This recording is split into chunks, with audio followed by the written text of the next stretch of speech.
Hello friend, जितने भी लोग क्लास 10th 2024 यानी 5 मार्च को उनका गृह विज्ञान का पेपर है। किसका पेपर है?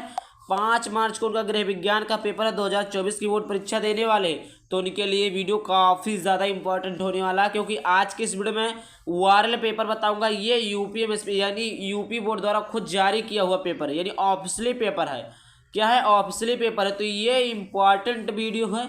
अगर आप इसको देख लेते तो बहुत सारे क्वेश्चन आपके इसी क्वेश्चन में से फंस जाएंगे, ठीक। और आप भी 70 में 70 अंक प्राप्त कर सकते हैं। और मैं इसके 20 महत्वपूर्ण बहुविकल्पीय प्रश्न का आंसर भी बताऊंगा। उसके साथ साथ इसमें कौन से कितने नंबर के पूछे जाते हैं, सारा कुछ इस वीडियो में बताऊंगा। बस करना क्या, इस वीडियो को पूरा देखना है। चैनल पर पहली बार, चैनल को सब्सक्राइब कर लेना है। देखिए, ये बोर्ड द्वारा ऑफिशियली जारी किया हुआ पेपर है। देखिए, कोई भी पेपर रहता है तो बोर्ड की तरफ से एक पेपर आया रहता है, तो वैसे ये जो हमारा गृह विज्ञान का पेपर है वैसे ये भी आया हुआ है। पूर्णांक 70 है। आपका समय 3 घंटे 15 मिनट के हैं। प्रारंभ के 15 मिनट आपको पढ़ने के लिए समय। प्रश्न अनिवार्य है। इस प्रश्न पत्र के 2 खंड है और बात जैसे कि सभी सब्जेक्ट में रहता है। 20 बहुविकल्पीय प्रश्न है जिसको OMR पत्रक में भरना रहता है। देखिए, OMR उत्तर पत्रक एक ही उत्तर मतलब भरे, ये सब पढ़ लीजिए, कुछ है नहीं, ये वैसे सभी में सेम रहता है, आपको नॉलेज है। तो देख लिया, आपके पास टाइम कम है तो टाइम को गंवाते ना हुए हम डायरेक्ट आपको क्वेश्चन बताते हैं। देखिए, आपका शुरू होता है क्या? खंडा। क्या शुरू होता है? खंडा। जो आपके 20 नंबर के पूछे जाएंगे, किस में भरना रहेगा आपको? कहाँ पर भरना रहता है आपको? OMR सीट में। कहाँ भरना रहता है? OMR सीट में आपको भरना रहेगा, ठीक।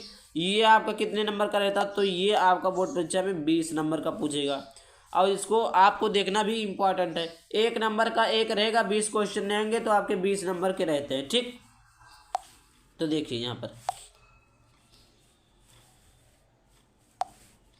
पर देखिएगा, पहला क्वेश्चन निम्न में से सुरक्षित चेक है। क्या है? वाहक चेक, क्रॉस चेक, दोनों या कोई नहीं। तो देखिए मेरे प्यारे भाइयों, देखिए मेरे प्यारे बहनों, इसका जो सही आंसर हो जाएगा पहले का भी। क्या हो जाएगा? पहले का भी, क्रॉस चेक। उसके बाद में देखिए दूसरा है कि रोगी को ले जाने के लिए प्रयोग करना चाहिए। क्या करना चाहिए? चरपाई, डोली, कुर्सी, स्ट्रेचर। तो देखिए इसका जो सही ऑप्शन है ऑप्शन नंबर सी, कुर्सी। तीसरा आपका है अशुद्ध जल से होने वाले रोग। क्या है? पोलियो, पेचिस, हैजा और सभी, इनमें से सभी। तो देखिए सभी इंपॉर्टेंट क्वेश्चन है। आपको कमेंट में बताना होगा कि कितने क्वेश्चन का आंसर हमें मालूम था, ठीक। तभी मैं बात जान पाऊंगा कि आप लोगों की तैयारी कैसी चली। तो देखिए इसका जो सही ऑप्शन है ऑप्शन नंबर सी। कौन सा? ऑप्शन नंबर सी, हैजा। चौथा प्रश्न आप कहा कि वॉशिंग मशीन से बचत होती है। जैसे आप अपने घर पर वॉशिंग मशीन को ले आते हैं तो उससे आपको क्या क्या बचत होगी, क्या क्या प्रॉफिट होगा? समय की, श्रम की, सर्फ की या सभी की। तो देखिए, आप अगर वॉशिंग मशीन ले आते हैं तो आपका समय का बचत होगा, जल्दी से धुल जाएगा। श्रम की यानी मेहनत की भी आवश्यकता भी नहीं पड़ेगी। सर्फ की आपको उसमें सर्फ की आवश्यकता भी ज़्यादा नहीं पड़ेगी, ठीक। तो सभी की, यानी ऑप्शन नंबर कौन सा सही है? ऑप्शन नंबर आपका डी सही है, इसमें सभी की। 5वां प्रश्न आप कहा कि ठंडे स्पंज में क्या प्रयोग करना चाहिए? बर्फ का पानी, बर्फ, ताज़ा पानी, घुली हुई बर्फ की पानी। तो देखिए मेरे भाई मेरे बहनों, इसका जो सही आंसर हो जाएगा ऑप्शन नंबर ए, बर्फ का पानी। वही भाई भाई बोलते थे तो वही याद आ।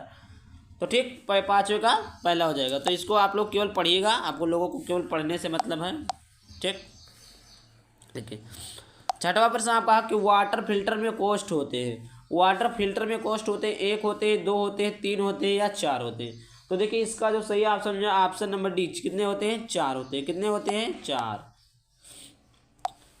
देखिए अगला आपका प्रश्न है 7वां नंबर है कि मोतीझरा का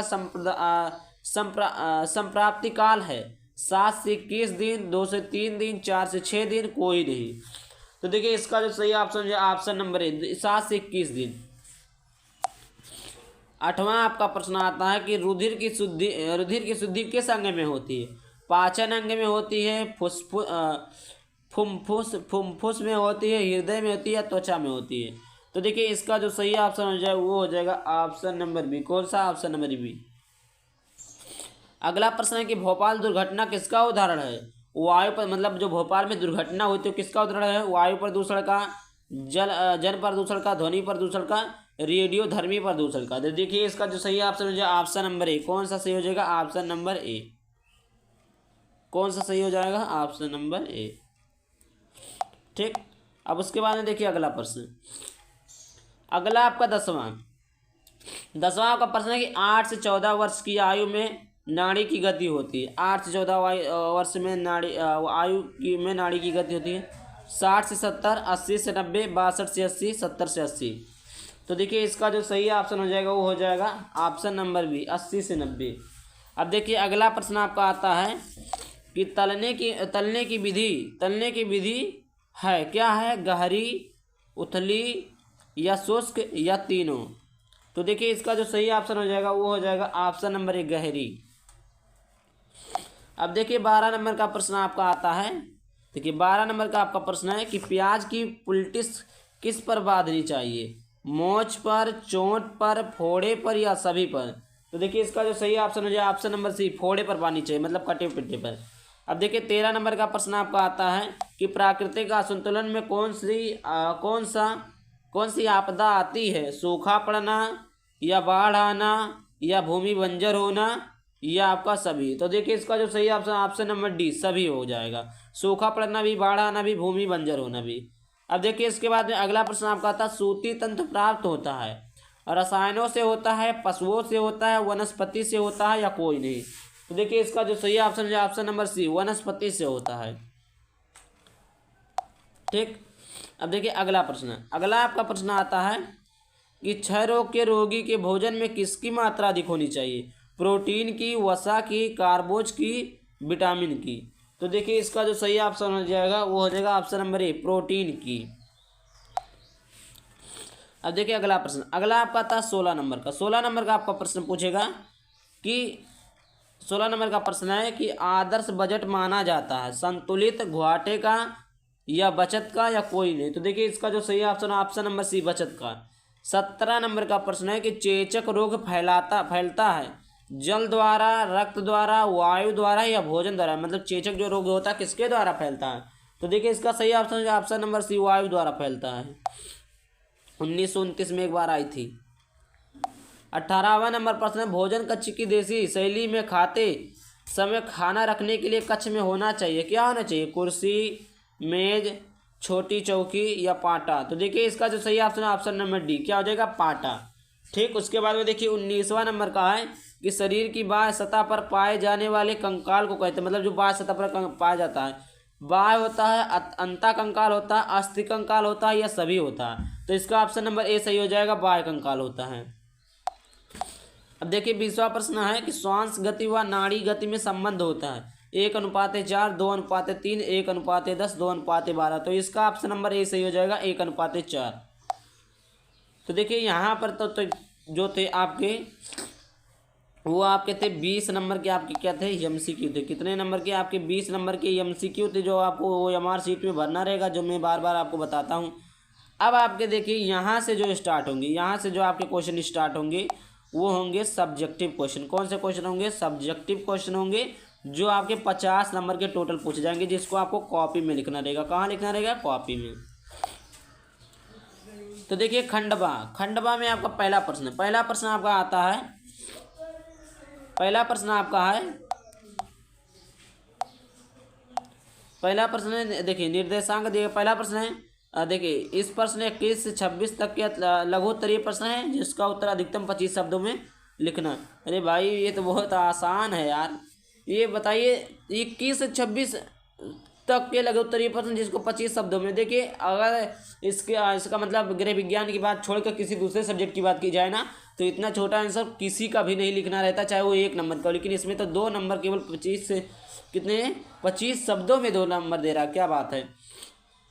अब देखिए पहला क्वेश्चन आपका आता है कि 21वां लचीले बजट से क्या तात्पर्य। लचीले बजट से, जो लचीला बजट मतलब होता है क्या, जो कठोर, मतलब जो कहते नहीं ये चीज़ बहुत लचीला है, ये समझ में नहीं आ रहा। मतलब बहुत क्या हो, कठोर हो, बहुत कड़क हो, मतलब बहुत दिक्कत वाली चीज़ें हो, लचीला हो। ओजोन परत का क्या महत्व है। तीसरा आपका 30वां नंबर प्रश्न नाप लेने की 2 विधियाँ बताइए, नाम लिखिए। मतलब नाप कोई भी नापते हैं तो उसका 2 विधि बताना है। मोच किसे कहते हैं, किसी के पैर में मोच आना या कोई चीज़ चोट आना तो उसे क्या कहते हैं। खड़े होकर भोजन पकाने से क्या लाभ है। ये तो देखिए घरेलू चीज़ बहुत ही आसान है, तो कोई भी कर लेगा। अब लड़कियाँ ना कर पाए तो बेकार। देखिए खड़े होकर भोजन पकाने से क्या लाभ है? अब बैठकर भोजन पकाने से और खड़े, देखिए जो बैठकर भोजन पकाते हैं और जो खड़े होकर पकाते हैं, बैठने से अच्छा रहता है खड़े होकर पकाना। तो उसके लाभ क्या, क्यों हम पकाते हैं खड़े होकर? अगला प्रश्न है कि ठंडी सेक की विधियाँ बताइए। अगला प्रश्न, अब देखिए यहाँ से आता निर्देश प्रश्न संख्या 21 से 31 तक के लघु उत्तरीय प्रश्न है, जिसको आपको कम से अधिकतम 50 शब्दों के अंतर्गत लिखे, मतलब 50 शब्दों से ज़्यादा लिखना ही नहीं है, जो जिसमें आपको एक क्वेश्चन का कितने नंबर, 4 नंबर मिलेंगे। देखिए कितना आसान आसान, 4 नंबर 50 शब्दों में लिखना है। तो 27वां नंबर आपका प्रश्न आता है कि 27वां नंबर आपका प्रश्न है कि कार्बोहाइड्रेट एवं प्रोटीन पोषक तत्व की सुरक्षा के उपाय लिखिए। शरीर में जल के कार्य बताइए। क्या बताना, शरीर में जल के कार्य बताइए। अगला प्रश्न है, एक साइकिल का क्रय मूल्य 1600 रुपये है, यदि इसका विक्रय मूल्य 2000 रुपये है तो लाभ प्रतिशत ज्ञात करना है। तो छोटे क्लासों में सिखाया जाता है। अब देखिए तीसरा प्रश्न है, खपच्ची का प्रयोग कब और क्यों किया जाता है। अगला प्रश्न आपका आता है कि भोजन पकाने के क्या उद्देश्य समझाइए। देखिए आपके इतने सारे क्वेश्चन थे, 4 नंबर वाले प्रश्न आपके पूछे जाएंगे। कितने नंबर वाले, 4 नंबर वाले। अब देखिए आते हैं अगला आपका निर्देश दिया है कि दिया है क्या कि प्रश्न पत्र 32 से 34 तक दीर्घ उत्तरीय प्रश्न दिए गए हैं, जो आपको उत्तर लिखना, प्रत्येक प्रश्न का लगभग 100 शब्दों में लिखना। बताइए 100 शब्दों के लिए केवल 6 नंबर दिया। अब ये क्वेश्चन थोड़ा सही है, जान लीजिए क्यों सही है। 100 शब्द सही है, 100 शब्द आपका क्या सही है। 32वां प्रश्न आपका है कि पारिवारिक व्यय का क्या तात्पर्य, पारिवारिक व्यय को प्रभावित करने वाले कारकों का वर्णन करना है।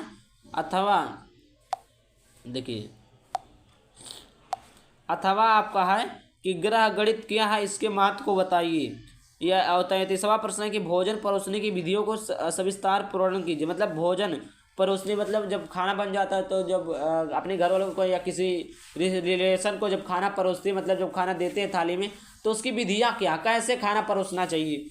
अथवा करके आपका रोगी का आहार तैयार करते समय किन किन बातों का पर हमें ध्यान समझाइए। रोगी को आहार देते समय किन किन बातों पर ध्यान रखना चाहिए। अब देखिए 34वां प्रश्न आपका आता है, 34वां नंबर का आपका प्रश्न पूछेगा। देखिए 34वां नंबर प्रश्न है कि घर में सिलाई करने की गृहिणी को क्या लाभ होता है। एक गृहिणी को इसका ज्ञान होना क्यों आवश्यक है। मतलब जो सिलाई की कामें होती है, जो कपड़ा वपड़ा सिलते हैं, तो एक गृहिणी मतलब एक घर की महिला को क्यों आवश्यक है और इससे क्या लाभ है उनको, तो इसको बताना है। तो देखिए अगर आप लोगों को समझ में आया हुआ तो वीडियो को लाइक करके चैनल को सब्सक्राइब कर देना और वीडियो को शेयर कर देना। जय हिंद, जय भारत। मिलता है किसी नए वीडियो किसी नए टॉपिक के साथ।